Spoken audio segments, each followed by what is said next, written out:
which is the Citizen Watchdog for Good Governance, a research and monitoring project on the Conditional Cash Transfer Program in Cagayan de Oro City. This is under Group Foundation, a foundation for growth, organizational upliftment of people.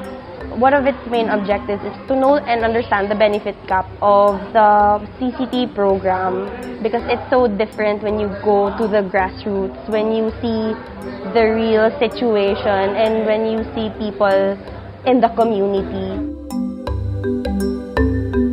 I designed the questionnaires. I consider three aspects of making the questions based on the three conditionalities of the program, which is on education, health, and the family development session, or FDS.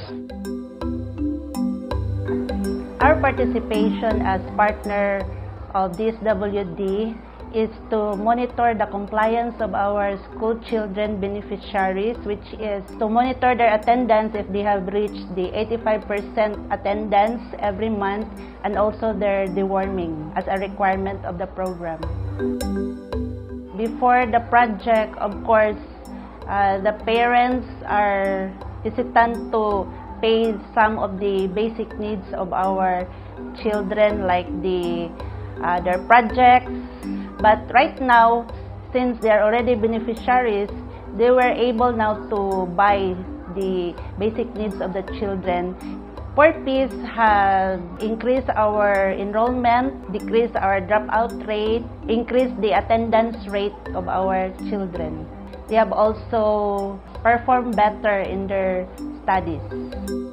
Yung CCT ay nakatulong sa aming pamilya dahil binigyan kami ng pera, panggastos sa mga requirements, pambili ng notebook, bag, may ballpen, lapis. Ito, sa math namin.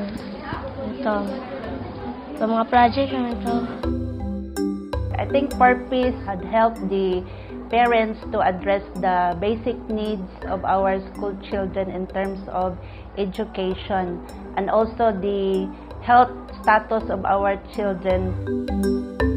This is the Gulayan sa Paralan of Makabalad Elementary School, and this was planted by our parents of PORPIS beneficiaries. The varied vegetables that we have are utilized for our daily feeding program for about 50% of our school children.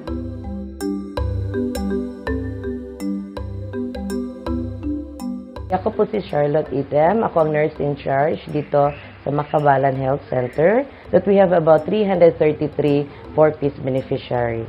Hindi na sila aloof. Pumunta na talaga sila dito dahil in health services, libre tayo lahat sa health center.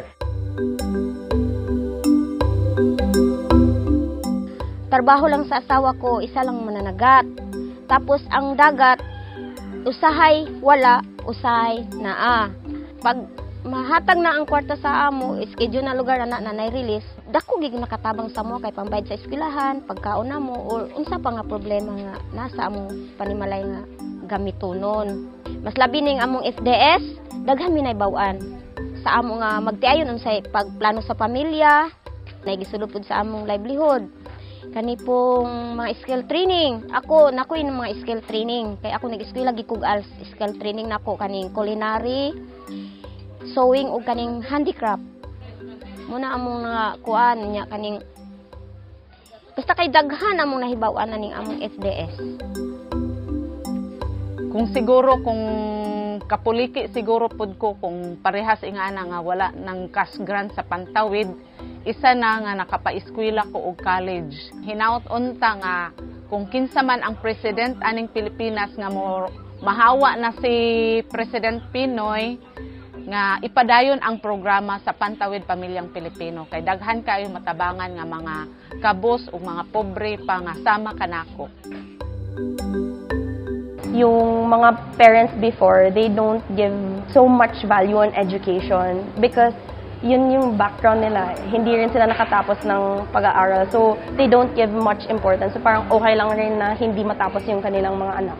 But now, with the 4Ps program, especially with the strict protocol on education na dapat 85% attendance every month, even the parents really push their children to go to school. And not just go to school in terms para lang ma-comply with the requirements, but to go to school to get a degree and have a better life. Makikita mo merong change of perspective, pero kulang pa rin. There is a need to work on it and work on it more. Nasali na sa amin yung advocacy on good governance. And then this project is within the context of social accountability and transparency. Ang idea kasi ng ibang tao is we complain, we criticize about government, and I realize that when we participate with the government, we will appreciate the government more. Kasi maintindihan natin na there are programs of the government na kailangan lang i-channel sa grassroots.